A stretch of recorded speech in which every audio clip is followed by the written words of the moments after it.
Ya, si Mas Saham Bertumbuh adalah sebuah reksadana saham ya, di mana dia menjadikan indeks LQ45 sebagai acuannya, yang artinya sebagian besar portofolionya itu dialokasikan kepada saham-saham LQ45 yang merupakan saham-saham blue chip dan liquid, di mana biasanya saham-saham blue chip dan liquid ini dalam jangka panjang dia akan tumbuh ya, harganya seperti itu. Nah, tentunya tentunya selain dia alokasi asetnya mengikuti LQ45, kita juga sebagai portfolio manager bisa mengambil view ya untuk menambah bobot di saham tertentu atau mengurangi bobot di saham tertentu. Misal kita view-nya adalah positif terhadap consumer staples, maka kita akan tambahkan bobotnya di saham-saham consumer staples, dan ketika misalnya kita negatif di komoditas, kita bisa kurangi bobot di saham komoditas. Jadi tujuannya adalah memang apresiasi aset jangka panjang melalui investasi di saham-saham blue chip LQ45 kayak gitu. Nah, ini memang cocok untuk yang memiliki horizon jangka panjang dan toleransi resiko yang relatif tinggi karena reksadana saham. Oke, Mas Fikri. Jadi kalau kita ngelihat AK45 ini isinya saham-saham blue chip nih, teman-teman. Dan kalau kita bisa katakan fundamentalnya sangat baik dan juga cocok untuk investasi jangka panjangnya. Nah, sama halnya seperti si Mas saham Maksima nih, Mas Fikri, yaitu indeks acuannya IDX 30. Nah, bagaimana sih strateginya? Karena kalau kita ngelihat secara tren jangka pendek itu bersifat fluktuatif nih. Apakah ada strategi khusus dari tim portfolio manager Sinarmas Asset Manajemennya? Ya, uh, mungkin dalam pengelolaan portofolionya memang saat ini kita cukup defensif dan konservatif, yaitu caranya adalah dengan meningkatkan porsi cash, di mana mungkin porsi cash itu maksimal kan kalau di reksadana saham 20%, ini kita maksimalkan di atas 10%. Nah, jadi yang tujuannya adalah ketika nanti marketnya koreksi, kita bisa beli lagi di harga yang lebih bagus. Selain itu juga untuk alokasi sektornya sendiri kita menitik beratkan ke sektor-sektor defensif ya. Ya, salah satunya sektor telekomunikasi, kemudian juga sektor consumer, kemudian juga kita juga masih suka beberapa nama yang bank-bank besar yang blue chip ya, seperti itu. Jadi kurang lebih seperti itu strategi kita di tengah pasar yang memang lagi volatile dan menantang seperti ini. Jadi kalau bisa dikatakan ini lebih bersifat dinamis dan menyesuaikan kondisi pasar ya. Jadi kalau Betul. misalkan reksadana saham lainnya ini agak bersifat kaku teman-teman. Jadi mengikuti juga nih terkait dengan kondisi market saat ini, terus juga strategi ke depannya, dan lain halnya nih. Thank you Mas Fikri. Jadi kalau kita melihat LQ45 dan IDX 30 ini merupakan indeks unggulan nih kalau kita melihat di Bursa Efek Indonesia-nya. Nah, indeks-indeks ini dapetin angin segar juga nggak nih Mas Fikri terkait dengan akhir tahun nanti ada fenomena yang menarik yaitu window dressing nih. Nah, bagaimana nih pandangan dan proyeksinya terkait dari Mas Fikrinya? Ya, tentunya pertama-tama nggak ada yang bisa memastikan apakah window dressing itu akan terjadi. Tapi saya berbicara statistik aja dalam 10 tahun terakhir. Memang biasanya window dressing itu terjadi di bulan Desember dan Januari, di mana memang biasa dalam 10 tahun terakhir mayoritas bulan-bulan tersebut saham-saham, terutama saham-saham blue chip itu mengalami kenaikan LQ45 kayak gitu. Alasannya kenapa? Ya karena investor tuh akan cenderung merotasi alokasi asetnya ya untuk ke saham-saham yang outlooknya lebih baik dan mungkin realize profit untuk saham-saham yang udah untung kayak gitu. Jadi memang ketika investor melakukan aksi beli di saham-saham yang outlooknya baik tersebut, maka bursa akan ikut naik, indeksnya akan ikut naik, saya seperti itu. Nah, jadi memang yang harus kita perhatikan adalah kira-kira sektor apa yang outlook-nya akan bagus di 2023. Nah, kemungkinan sektor dan saham-saham tersebutlah yang akan naik ketika periode window dressing, seperti itu. Oke, Mas Fikri. Jadi strateginya menyesuaikan kembali nih dengan data historis 10 tahun terakhir. Ada fenomena window dressing-nya nih. Menarik banget buat kita nantiin, Mas Fikri. Karena kalau kita berkaca ke periode depan, itu tidak ada hal yang pasti, teman-teman. Karena itu betul banget, karena tidak ada yang bisa istilahnya memprediksi secara pasti apakah akan terjadi window dressing atau seperti tahun-tahun kemarin yang sempat miss juga nih terkait window dressing-nya. Ya. Nah, kalau dari sisi manajer investasinya nih, atau dari aset manajemen, window dressing ini ada nggak sih strategi khususnya? Karena investor pemula ataupun retail-retail pada pengen ngikutin nih strategi dari manajer investasinya. Ya, tentunya kalau dari manajer investasi sendiri, biasanya kita akan mengikuti dana flow dari pasar saham sendiri. Jadi caranya adalah kita melakukan riset kira-kira saham atau sektor apa yang outlook-nya akan baik di tahun depan.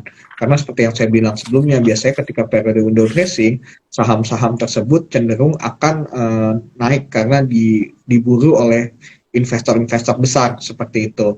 Maka dari itu yang kita lakukan adalah melakukan riset baik dari makroekonomi, dari per emiten, dan yang kemudian digunakan untuk menjadi keputusan investasi seperti itu. Oke, jadi tetap ngikutin juga nih outflow atau inflow-nya yang ada di pasar saham kita sendiri nih, teman-teman. Jadi kalau misalkan kita ngelihat window dressing-nya ini merupakan fenomena yang tunggu-tunggu juga, baik secara investor retailnya dan juga investor dari manajer investasinya, teman-teman. Nah, kalau kita ngelihat 2023 tadi, first half-nya akan ada sedikit sentimen negatifnya, tapi tetap didukung oleh dari sektor komoditasnya, teman-teman. Karena Indonesia sendiri merupakan salah satu pengekspor komoditas, apalagi batu bara yang cukup tinggi, baik itu ke negara Eropa dan juga ke negara China-nya, teman-teman. Oke, Mas Fikri, ini ada pertanyaan yang menarik sekali. Belum menutup dari sesi kali ini, yaitu terkait dengan indeks acuan IDX 30 dan juga LQ45-nya. Nah, kalau kita ngelihat, bursa ini suka mengevaluasi 6 bulan sekali terkait indeks tersebut nih. Ada nggak sih strategi khusus ketika salah satu saham keluar dari indeks tersebut nih, Mas Fikri? Apakah langsung di take out dari aset portofolionya atau seperti apa nih, Mas Fikri? Ya. Jadi memang kalau strategi khusus itu sebetulnya fund ini sendiri bukan fund indeks ya. Jadi kita juga sebetulnya masih bisa punya lenience untuk membeli saham di luar indeks IDX 30 ataupun LQ45. Jadi ketika misalnya suatu saham itu dikeluarkan dari indeks tersebut, kita juga perlu kaji lagi bagaimana fundamentalnya, bagaimana outlook-nya, dan bagaimana valuasinya pada saat itu. Jadi ketika misalnya memang valuasi, outlook, dan fundamentalnya masih positif, cuma karena masalah secara teknis aja, karena masalah likuiditas dia dikeluarkan, tentu masih ada kemungkinan kita akan keep saham tersebut atau jual di harga yang lebih baik gitu. Nah, tapi tentunya kita juga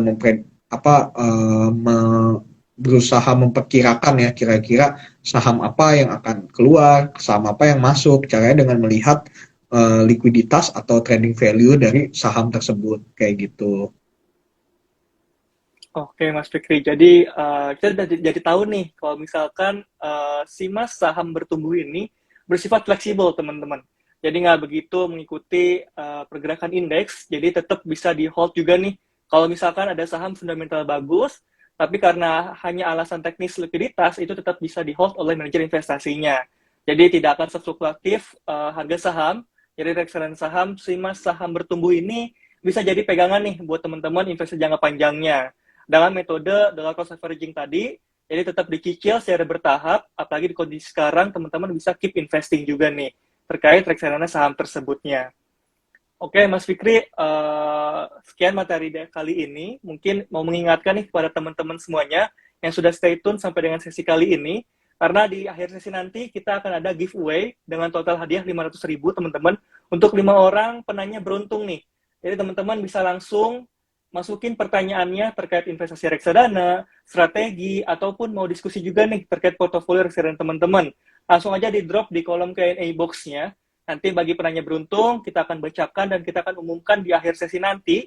Dan juga kita akan posting juga nih terkait penanya beruntung yang akan mendapatkan giveaway tersebut, teman-teman. Jadi bisa langsung nih masukin pertanyaannya di kolom Q&A box-nya buat dapetin kesempatan total hadiah Rp500.000 dana reksadananya, teman-teman. Oke, ini ada pertanyaan juga yang udah banyak yang masuk nih, Mas Fikri. Mungkin kita bisa pilih-pilih atau kita bisa jawab-jawab juga nih, diskusi bareng bersama investor ajaibnya. Ada pertanyaan pertama nih dari Fatur Rahm. Ini tujuan investasinya juga cukup menarik sesuai dengan topik kali ini. Fatur Rahm punya tujuan investasi untuk dana pensiun nih. Bagaimana metode nabung dan komposisi portofolionya? Ya. Jadi memang pertama-tama kalau untuk dana pensiun ya, kita memang harus ini dulu mengetahui berapa tahun lagi kita pensiun seperti itu. Nah dari situ kita juga harus mengetahui kira-kira kita mau pensiun itu dengan uang berapa targetnya. Nah dari situ tentunya kita bisa tahu target return investasi yang harus kita dapatkan berapa dalam periode apa, dan di situ kita bisa memilih kira-kira alokasi asetnya yang baik seperti apa. Cuma secara umum biasanya kalau untuk investasi, kalau misal investasi dana pensiun ya, di mana dana pensiun itu kan mungkin masih 20-30 tahun lagi ya, sehingga cukup panjang, dan kemudian juga kita harus memperhitungkan faktor inflasi dan lain-lain. Biasanya instrumen terbaiknya itu untuk investasi dana pensiun itu di saham. Nah, sekali lagi, karena saham itu biasanya dalam jangka panjang itu cenderung mengalami kenaikan. Tapi sekali lagi, sangat baik kalau misalnya kita sebagai investor awam tidak yang nggak bisa ngeliatin pasar setiap hari, yaitu melakukan investasi di portofolio yang terdiversifikasi. Salah satunya adalah dengan membeli reksadana saham. Selain itu juga saran saya lainnya adalah kalau bisa saham-sahamnya itu adalah saham-saham blue chip. Kenapa? Karena biasanya saham-saham blue chip itu dia akan mengikuti pertumbuhan ekonomi Indonesia kenaikannya. Jadi menurut saya akan sangat cocok untuk menyiapkan dana pensiun dalam jangka panjang seperti itu. Oke, terima kasih Mas Fikri. Jadi kalau untuk reksadana saham ini cocok buat dana pensiun dari Mas Fatur Rahm. Nah, kalau komposisi portofolionya mungkin bisa dijabarkan nih Mas Fikri, berapa persen untuk di reksadana sahamnya, atau berapa persen di reksadana pasar uangnya, atau mungkin ada berapa persen untuk di saham langsungnya nih Mas Fikri? Ya, tentunya sekali lagi untuk berapa persen alokasi di setiap asetnya itu juga sangat tergantung kepada target return investasi dan target nanti mau pensiun di dananya berapa kayak gitu. Karena dan satu lagi adalah masalah toleransi resiko. Apakah kita nyaman mengambil resiko yang lebih tinggi dengan investasi lebih banyak all in di saham dan volatilitasnya tinggi seperti itu. Nah, cuma kalau misalnya biasanya general rules-nya adalah antara saham, obligasi, itu adalah 100 dikurangi umur dari investor. Jadi ketika misalnya umur kita masih 30, mungkin maka 100 dikurangi 30, maka disarankan 70% itu saham, dan sisanya mungkin obligasi atau pasar uang, seperti itu. Oke, jadi ada perhitungan menarik teman-teman nih. Jadi umur kita juga ikut mempengaruhi, juga background pekerjaan kita juga mempengaruhi berapa persen komposisi portofolionya. Jadi bisa saja nih masing-masing dari teman-teman atau juga saya pribadi dengan Mas Fikri punya komposisi yang berbeda terkait dengan komposisi portofolio investasinya teman-teman. Jadi kembali lagi kepada masing-masing profil risikonya, tujuan investasinya, dan juga berapa nih target di umur berapa, dan juga target berapa dana pensiun mau dikumpulkannya teman-teman. Jadi tidak ada kalkulasi yang eksak atau yang sesuai dengan textbook terkait dana pensiun tersebut, teman-teman. Jadi semoga Mas Fatur Rahman dapat tercerahkan terkait dengan penjelasan dari Mas Fikrinya. Oke, ini ada pertanyaan selanjutnya yang menarik terkait pertanyaan dari Mas Fikri. Oke, ini nggak bisa dipin. Kita bacakan. Dari Mas Fikri ini, bagaimana cara diversifikasi mungkin reksadana saham yang benar menurut Sinarmas Asset Management nih? Ya, mungkin kalau misalnya sebagai diversifikasi saham itu, kalau misalnya kita sebagai investor individu tanpa investasi di reksadana itu akan cukup sulit ya, karena memang butuh modal yang relatif gede untuk beli untuk melakukan diversifikasi saham. Karena misalnya kita beli saham BCA aja satu lot itu udah sekitar 800.000, belum saham-saham lainnya gitu kan.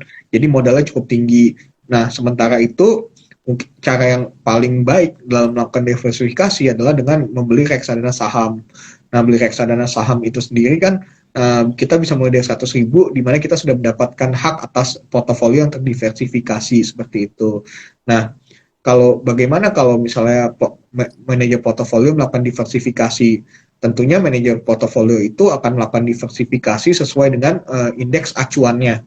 Jadi ketika misalnya LQ45, misal di indeks LQ45 itu saham BCA bobotnya adalah 9%, maka biasanya bobot yang diberikan manajer investasi dalam portofolionya itu nggak akan jauh-jauh dari bobot di indeksnya, sehingga bisa melakukan diversifikasi sesuai dengan indeks yang menjadi benchmark dan tujuan, seperti itu. Oke, jadi menarik banget nih kalau kita ulas lebih lanjut lagi terkait materi diversifikasi, karena sesuai juga nih dari masing-masing produk yang teman-teman pilih terkait dengan reksadananya. Jadi kalau misalkan tadi acuannya pada indeks LQ45, itu kembali lagi nih di kondisi yang mana sektor-sektor tertentu atau indeks tertentu yang punya potensi lebih naik lagi nih ketika pemilihan produk tersebut, teman-teman. Jadi mungkin bisa tercerahkan dari Mas Vicky. Nih selanjutnya cukup menarik juga nih kalau kita melihat market saat ini yang tengah tanda kutip dibayang-bayangi oleh resesi, Mas Fikri. Ini pertanyaan juga cukup menarik dari Kaila 1245. Sebagai investor, bagaimana cara kita mempersiapkan diri ketika adanya resesi dan inflasi di tahun depan nih? Apakah ada yang harus dihindari terkait portofolio investasinya atau seperti apa nih Mas Fikri?